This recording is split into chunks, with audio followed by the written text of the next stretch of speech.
नमस्कार, welcome to bullet. आखिरकार तालिबान ने पाकिस्तान के साथ वही कर दिया जिसका डर लंबे समय से बना हुआ था। पाकिस्तान ने दशकों तक रणनीतिक संपत्ति के नाम पर तालिबान को अपने फायदे के लिए इस्तेमाल किया। अब खबर आ रही है कि 15,000 तालिबानी लड़ाके अब पाकिस्तान की सीमाओं की तरफ बढ़ रहे हैं। काबुल में तालिबान के प्रवक्ता ने कहा कि रक्षा मंत्रालय ने हमले का बदला लेने की कसम खाई है, जिसे उसने बर्बर और स्पष्ट आक्रमण कहा है। यही कारण है कि लगभग 15,000 तालिबान लड़ाके कथित तौर पर काबुल, कंधार और हेरात से पाकिस्तान के खैबर पख्तूनख्वा प्रांत से सटे मीर अली सीमा की ओर कूच कर रहे हैं। अगर तालिबान ने सच में पाकिस्तान के खिलाफ युद्ध छेड़ दिया तो पाकिस्तान का बचे रहना नामुमकिन सा लगता है।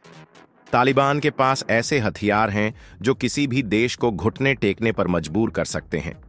2021 में अमेरिकी सेना जब अफगानिस्तान से भागी तो अपने पीछे अरबों डॉलर के हथियार छोड़ गई।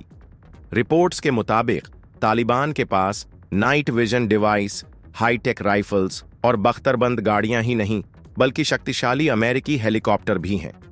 ये वही हेलीकॉप्टर हैं जिनकी मदद से अमेरिका ने सालों तक अफगानिस्तान में अपनी ताकत दिखाई थी।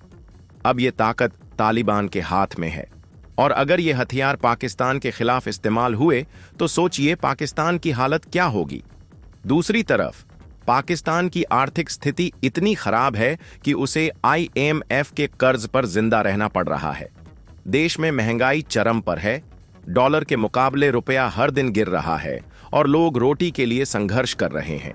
ऐसे में अगर तालिबान ने पाकिस्तान के साथ युद्ध छेड़ दिया तो पाकिस्तान के पास न तो युद्ध का खर्च उठाने की ताकत है और न ही लड़ने का सामर्थ्य। तालिबान को युद्ध का ऐसा अनुभव है जिसे नजरअंदाज करना पाकिस्तान के लिए सबसे बड़ी गलती होगी। 1990 के दशक से लेकर 2021 तक तालिबान का अमेरिका, सोवियत रूस, नाटो सेना और अफगानिस्तान के पूर्व के शासन के साथ लंबा संघर्ष चला और आखिरकार उसने पूरे अफगानिस्तान पर अपना कब्जा कर लिया। सोवियत संघ की कब्र खोदने वाला तालिबान और अमेरिका को अपमानित वापसी पर मजबूर करने वाला तालिबान अब पाकिस्तान के लिए भी वही स्थिति पैदा कर सकता है। अब तक पाकिस्तान को सिर्फ भारत से कई बार युद्ध में हार का सामना करना पड़ा था, लेकिन अब तालिबान भी उसके सैनिकों से सरेंडर पत्र पर साइन करवा सकता है। पाकिस्तान, जो खुद आतंकवाद का जनक है, अब उसी के हाथों अपनी कब्र खुदवाने की ओर बढ़ रहा है। अगर तालिबान ने हमला किया तो पाकिस्तान के पास बचने के लिए कुछ खास विकल्प नहीं है। पाकिस्तान की सेना, जो खुद को दुनिया की सबसे ताकतवर सेनाओं में गिनती थी, आज आंतरिक संघर्ष और आर्थिक संकट से जूझ रही है। वहीं तालिबान के लड़ाके पूरी तरह प्रशिक्षित और मोटिवेटेड हैं। जब अमेरिका, रूस और नाटो के लड़ाकू विमान तालिबान के लड़ाके का कुछ नहीं बिगाड़ पाए, तो फिर यह पाकिस्तान अपने कबाड़ लड़ाकू विमान के साथ क्या कर लेगा। सबसे बड़ी सच्चाई यह है कि अफगान तालिबान और तहरीक-ए-तालिबान पाकिस्तान TTP का गठजोड़ पाकिस्तान के लिए एक बड़ा सिरदर्द बन चुका है।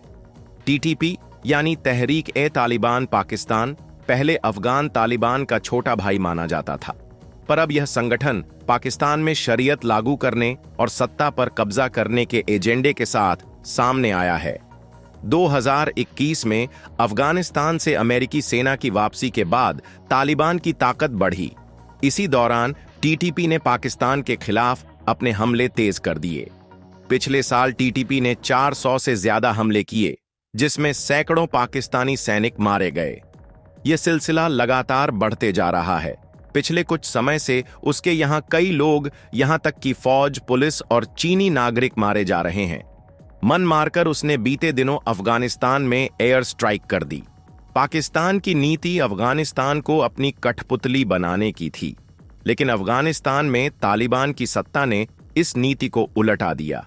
अब तालिबान पाकिस्तान को इस्लाम के असली दुश्मन के तौर पर देखता है। हाल ही में TTP ने पेशावर और खैबर पख्तूनख्वा के इलाकों में हमले किए और कुछ हिस्सों पर कब्जा करने का दावा भी किया। यह वह इलाका है जिसे पाकिस्तान ने खुद कभी अपनी जन्नत कहा था। पाकिस्तान की सबसे बड़ी गलती यह थी कि उसने तालिबान को पनाहगाहें दी। 1980 के दशक में अमेरिका और सऊदी अरब के साथ मिलकर पाकिस्तान ने तालिबान को खड़ा किया। उस वक्त सोवियत संघ को अफगानिस्तान से बाहर करने का मकसद था, लेकिन आज यही तालिबान पाकिस्तान को कमजोर कर रहा है। अफगान तालिबान खुलेआम कहता है कि वह डूरंड लाइन को नहीं मानता। डूरंड लाइन, जो अफगानिस्तान और पाकिस्तान की सीमा है, आज तालिबान के लिए सिर्फ एक कागज का नक्शा है।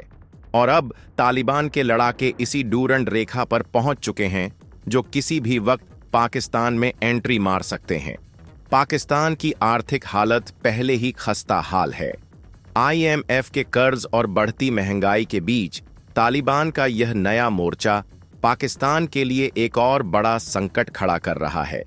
TTP ने हाल ही में अफगानिस्तान से पाकिस्तानी सैनिकों की वीडियो जारी की, जिसमें पाकिस्तानी सैनिकों को खौफनाक तरीके से मारा जा रहा था।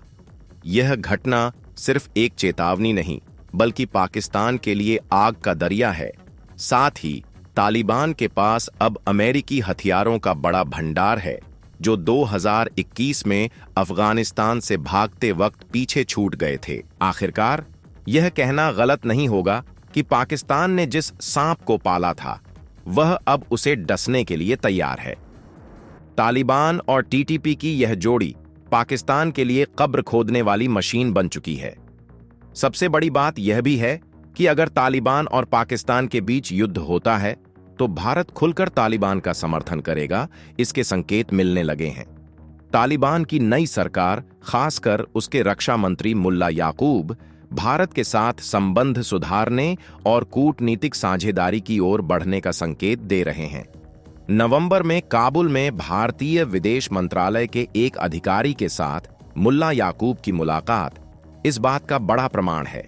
यह स्पष्ट करता है कि अफगानिस्तान अब पाकिस्तान की ओर झुकाव कम करके भारत के साथ नजदीकियां बढ़ाने में दिलचस्पी रखता है। भारत ने हमेशा अफगानिस्तान में विकास और मानवता को प्राथमिकता दी है। 2001 से लेकर 2021 तक भारत ने अफगानिस्तान में $3 अरब से ज्यादा का निवेश किया, जिसमें सड़कों, स्कूलों और अस्पतालों का निर्माण शामिल है। दूसरी ओर पाकिस्तान ने अफगानिस्तान को केवल अपने रणनीतिक टेरर के लिए इस्तेमाल किया, लेकिन अब तालिबान भारत को एक स्थायी साझेदार के रूप में देख रहा है। मुल्ला याकूब का यह बयान कि तालिबान अपनी जमीन को आतंकवाद के लिए इस्तेमाल नहीं होने देगा, भारत के लिए बड़ी राहत है, क्योंकि यह पाकिस्तान के खिलाफ एक मजबूत कूटनीतिक हथियार बन सकता है।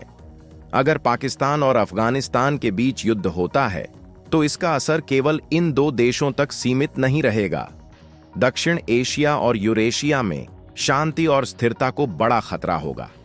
भारत को ऐसे हालात में शरणार्थी संकट और आतंकवाद के बढ़ते खतरों का सामना करना पड़ सकता है। साथ ही चीन और अमेरिका जैसे बड़े खिलाड़ी इस स्थिति का फायदा उठाने की कोशिश कर सकते हैं। ऐसे में भारत को तालिबान के साथ अपने संबंधों को मजबूत करना होगा, ताकि क्षेत्र में शांति और स्थिरता बनी रहे।